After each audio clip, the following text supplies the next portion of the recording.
resume so far is we went over the idea, some algebraic ideas of maps and equivalence classes or equivalence relation.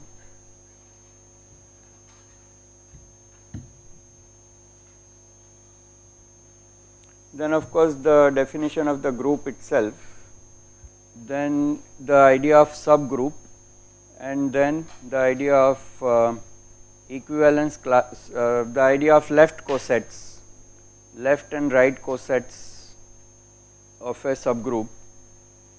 And we saw that this idea of cosets is really an equivalence relation.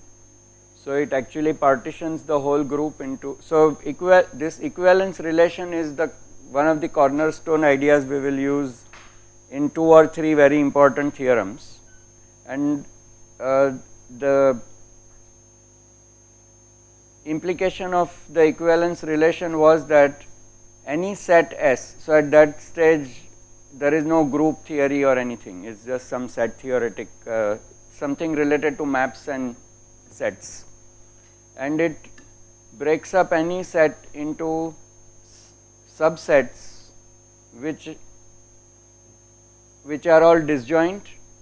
They exhaust the whole, their union exhausts the whole set, and they are then called equivalence classes. Each subset is called an equivalence class. Now when we have a group and we take a subgroup of it and form left and right cosets by saying something like G times H, where G is anything belonging to G and H is the subgroup of G. So this is left coset. The fact that an element belongs to a particular coset is an equivalence relation, and the way we express it is, of course we went through it last time by saying G2 inverse G1 belongs to H and so on. So the presence of a subgroup automatically allows us this kind of construction, the coset construction, and that breaks up the group G into equivalence classes which are all of size H.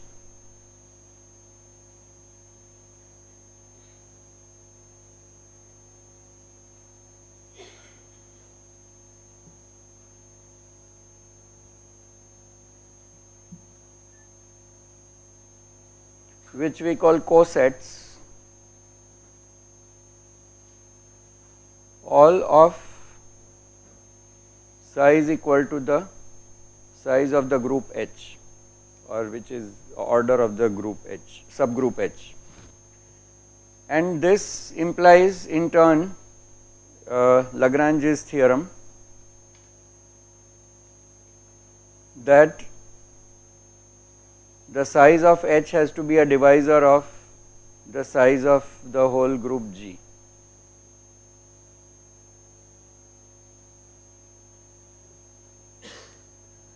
Then we saw the idea of invariant subgroup.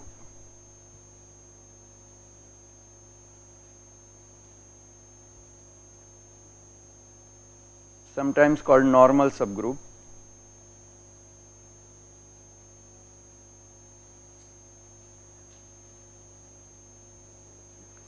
This is the case when the left cosets are same as right cosets. So in general, because of non-commutativity,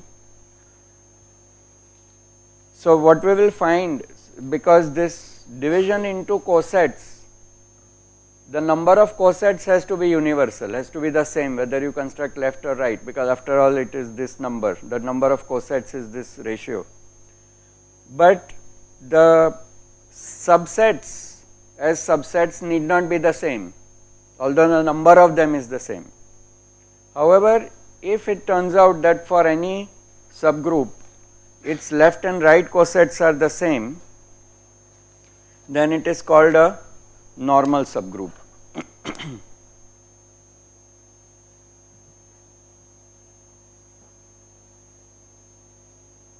identical to right cosets, then H is a normal subgroup.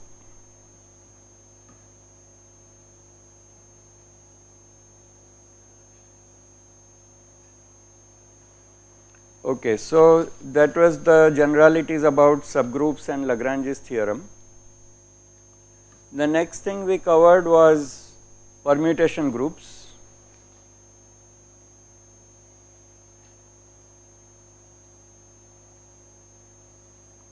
Here again there is an alternative word, symmetric groups.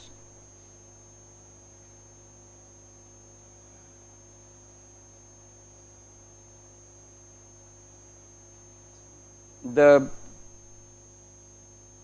nice thing is that most of mathematics developed between the 2 or 3 countries, France, Germany and England. So occasionally if lot of development happened in Germany, they had to later translate, and then they picked some word to translate whatever was being used in German. So the symmetric group Sn, it is denoted Sn. We introduced a notation for it because it is a permutation group. So we write something like 1, 2, 3, n, and then effect of, so if you have a pi, then pi of 1, pi of 2, etc. For an element pi belonging to Sn,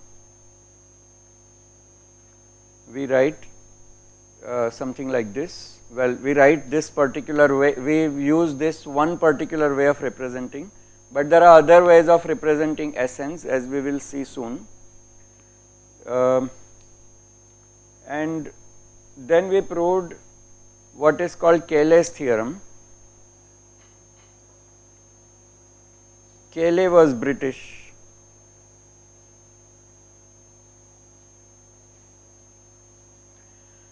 The theorem says that every group of order n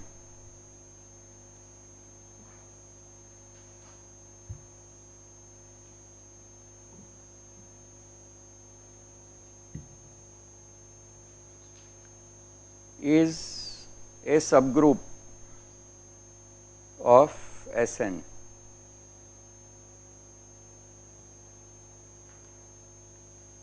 Now this may in some sense seem a little extravagant, because Sn is a gigantic group with n factorial elements and your group has only n elements. But the fact that you can embed like that is certainly an advantage, because you know that if you explored all the properties of Sn groups, then you effectively learn a lot about all other groups as well. Of course, the smaller groups may have other special properties, but many general properties may be just inherited from the fact that they are subgroups of Sn. Also, you can write every group of order n therefore in this notation.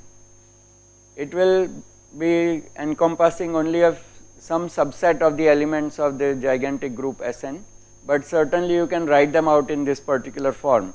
And in fact, we relied on the mapping. This is done by mapping. So can be proved by mapping.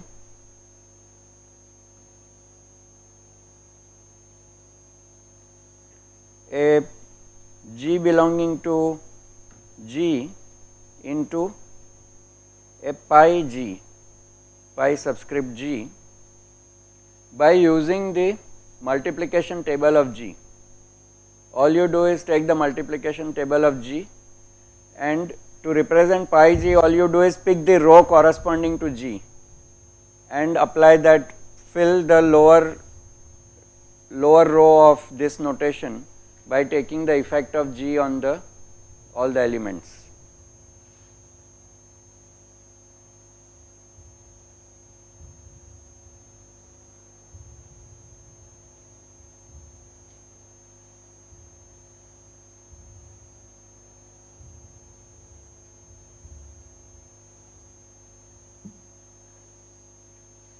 right, because as we know the multiplication table of G will be n by n table, and if you look at the specific element G, it will have permuted the original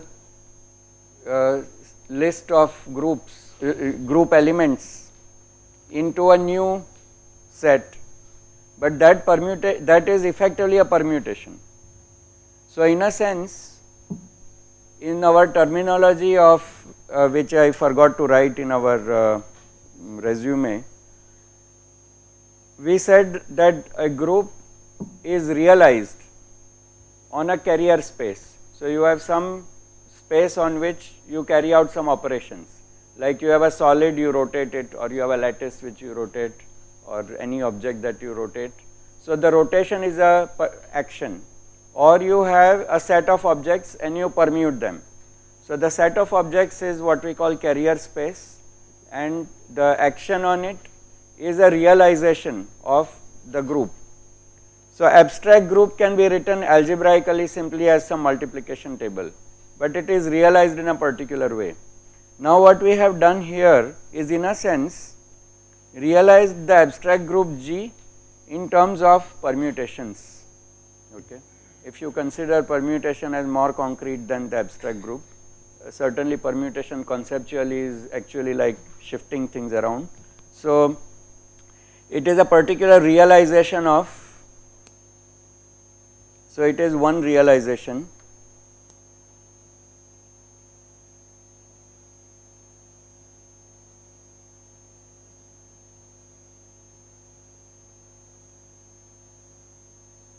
So this map is a particular realization of G. So since we have reached this point, we can also note that, so that is roughly the summary, but now that I mentioned this, let me point out some more algebraic terminology. This map that we made of group G into the large group Sn is called an endomorphism, because note that this map is 1-to-1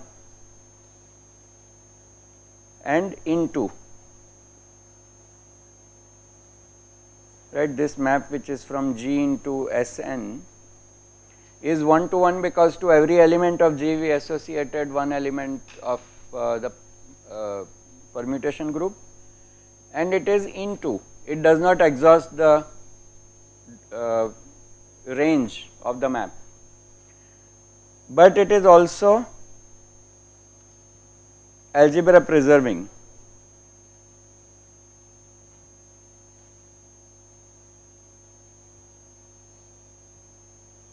So we can say number 1 property 1-to-1, number 2 into,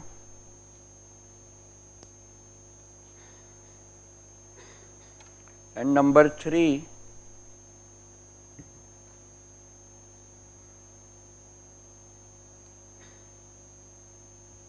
it preserves group multiplication.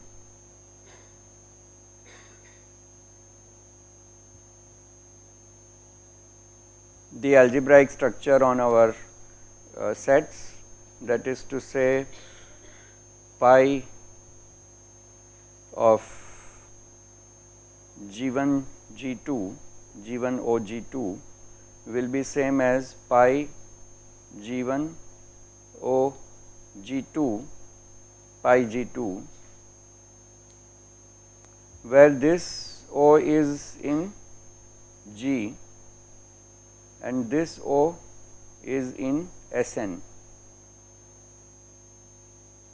right, because once you map G into pi of G, you are looking at an element of Sn. So the multiplication on this side is in Sn, whereas the multiplication here inside is in G, but the map preserves this in this. This is what we call preserving the multiplication. This kind of a map is a homomorphism. This is a special kind of homomorphism, or we can say subclass of subcategory of homomorphism.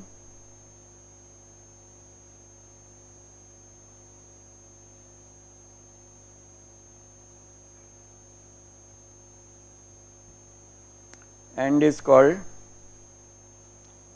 endomorphism.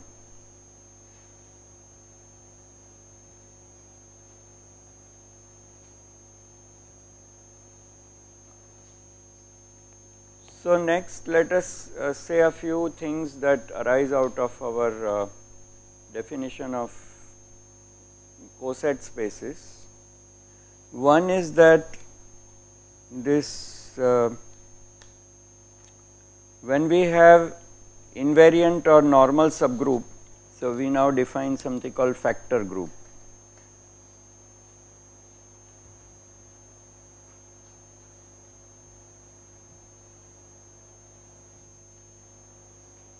So when n, maybe not use n because n is some number, when H is a normal subgroup,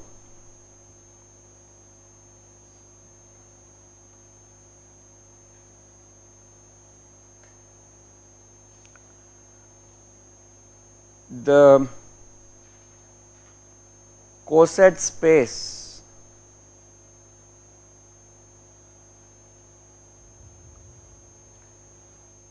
by coset space we simply mean the set of all the cosets, and it is written denoted G/H. We saw that mod G or number of elements in G divided by number of elements in H is an integer, a natural number. There it was usual division.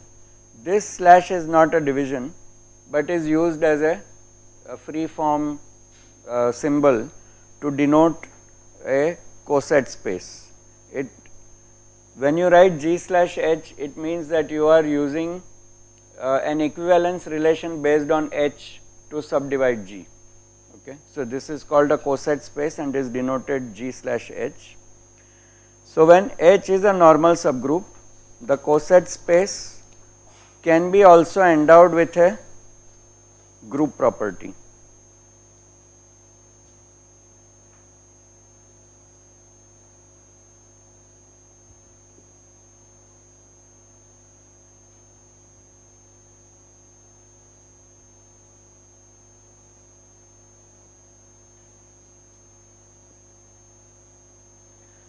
So maybe we will leave the detail to exercise, but the point is that since the G/H, this coset space is unique in left and right multiplication, all you have to do is define the multiplication between elements of the coset space simply by multiplication of the corresponding representatives. Okay. So we define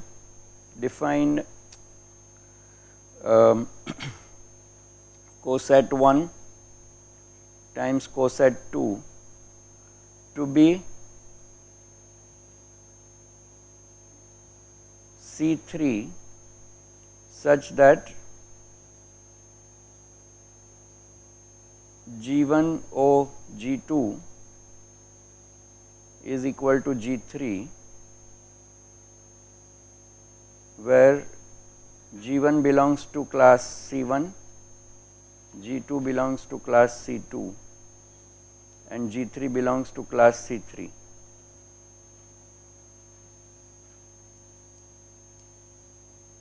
Because the factorization is unique into these subsets, it will automatically happen that if you multiply two, firstly we know that it has to be completely disjoint, and so if I pick one representative from one coset and another from another coset and multiply them, I will necessarily get something third which is not in either of the two original one, otherwise there would be a relation. And so you will uniquely get some other, and you identify it with the new coset you got. So this is the way that you, so it needs a little bit of checking. I am just telling you that this is how it works. You need to think about it and check, but we can actually endow this coset space with group structure, and in this case it is called factor group.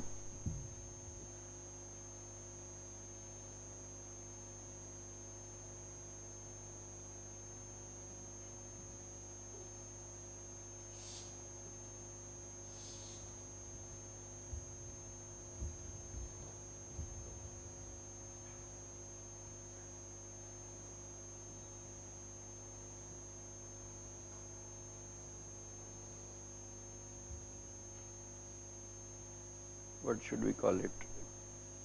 G, H, I, J, K, K.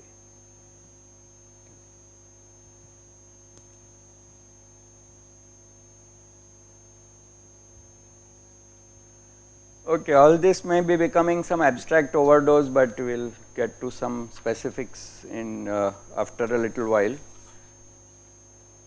So there is one more general definition which arises from statement like this, which is of a product group, or when you can represent the whole group as a product of its subgroups.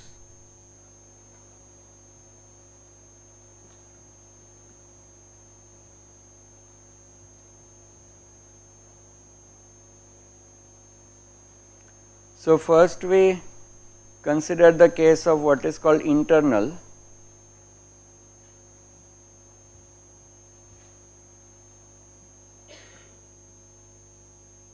Suppose we have some subgroups H1, H2, H3 of G.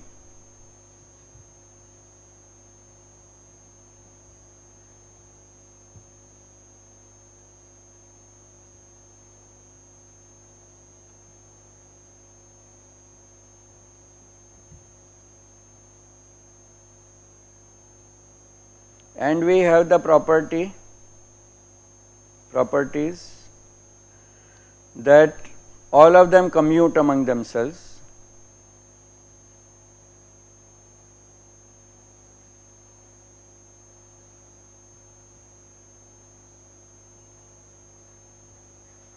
of Hi commute with all the elements of Hj, of course I not equal to j, and so these subgroups mutually are just commutative. Number 2, the only element they share is identity.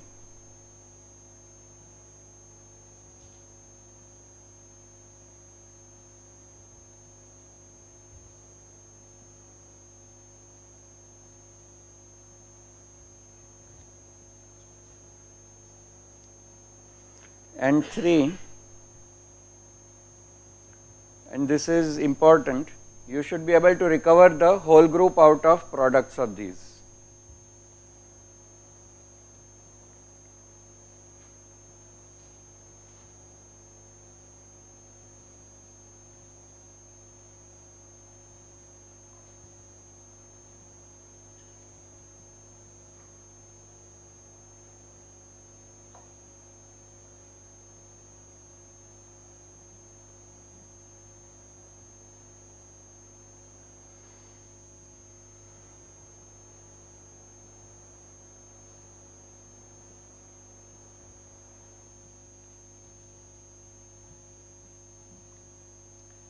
Then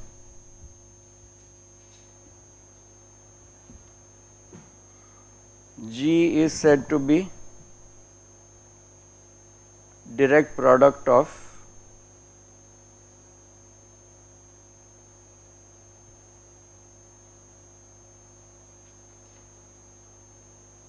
its subgroups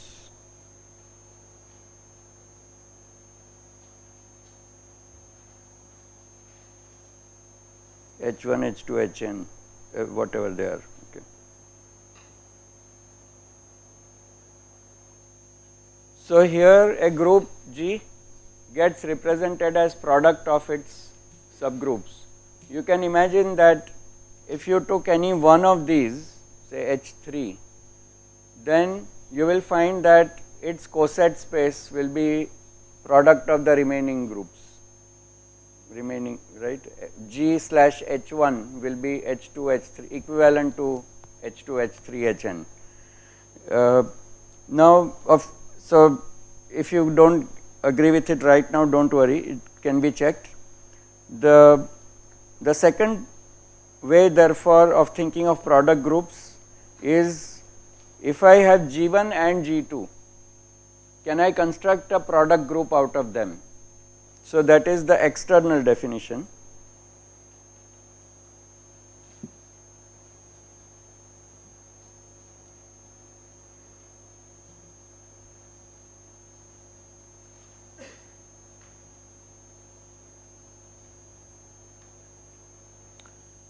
Now for the internal case, it was quite restrictive. You can't just declare any group as product of its subgroups. In fact, there will be several groups which will not be expressible as product of their subgroups. However, given any two groups G1 and G2, you can always construct a grand group of size G1 times G2, so that it is actually a product group. So given G1 and G2, we can always construct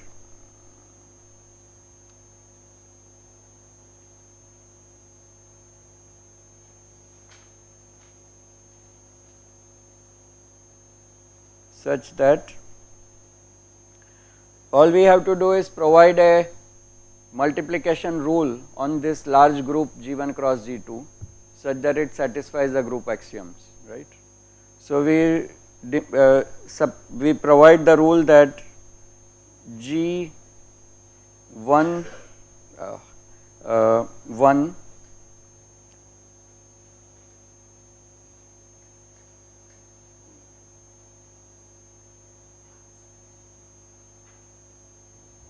sorry. So we need some simplifying notation to write this out. What we do basically is that if I have a pair and if I have to multiply it by, well, yeah, here we go. So still in 1, but I have 3 and I have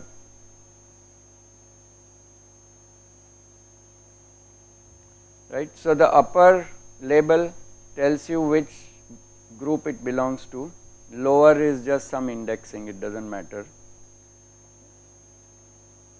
Then all we do is we say that this is equal to G1 O G3, which of course both belong to group 1. So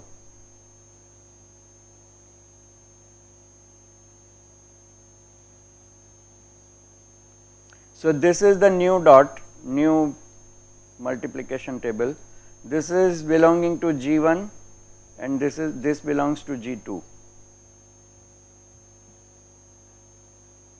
But then we have defined a new multiplication out of them. So all we do is construct ordered pairs. So sometimes in set theory this is called Cartesian product. You take any one set and you take any other set.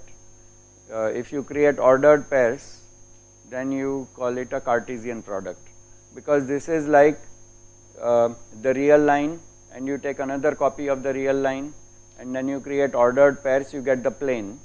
So the plane R2 is a Cartesian product of, and those coordinates are called Cartesian coordinates. So this is called a Cartesian product. So G1 cross G2 is a Cartesian product.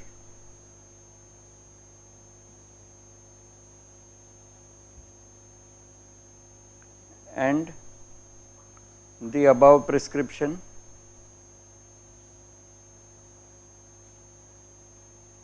provides a group structure on it.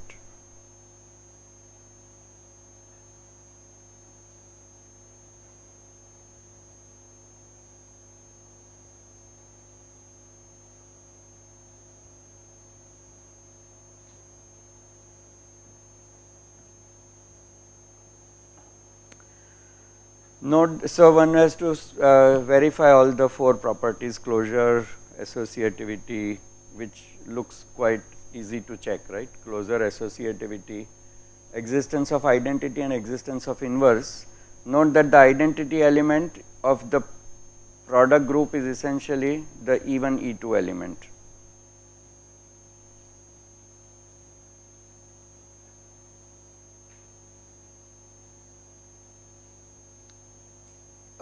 Actually more correctly that, yeah. So E upper 1 and E upper 2 because that's the label for which group they come from. So that ordered pair, which is ordered pair of identity elements from each of them, is the identity of the whole group. So one can check the group axioms. Okay, so the next thing we are going to do is in two parts. So this notion of the coset space, and coset space was one of the important concepts, and it gave Lagrange's theorem. The factor group is another important conceptual thing out of it. The next major conceptual thing is the notion of conjugacy classes. Okay. So think of